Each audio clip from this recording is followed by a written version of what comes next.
Gauri Suryavanshi S मराठीमध्ये आपलं स्वागत। वळूया आजच्या बातमीकडे।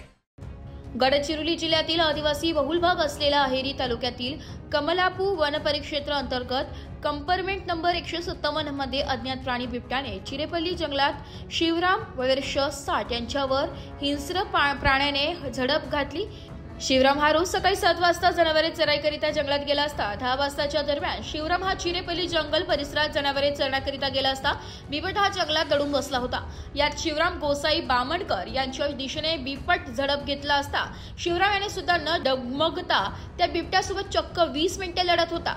शिवराम यांच्या अंगावर येऊन बिबटने मांडीवर, डोक्यावर, हातावर वार केले, मात्र शिवराम त्या बिबट सोबत हिंमत न हारता लढत राहिला। शेवटी बिबटने हार मानून काढता पाय घेतला।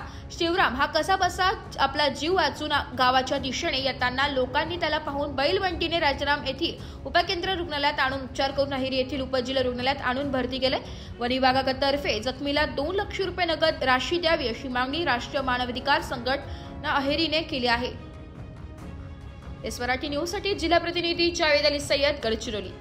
अशाच नवीन ताज्या घडामोडी जाणून घेण्यासाठी आमच्या एस मराठी न्यूज चॅनलला लाईक करा, शेअर करा, सबस्क्राइब करा आणि बेल आयकॉनला क्लिक करायला विसरू नका।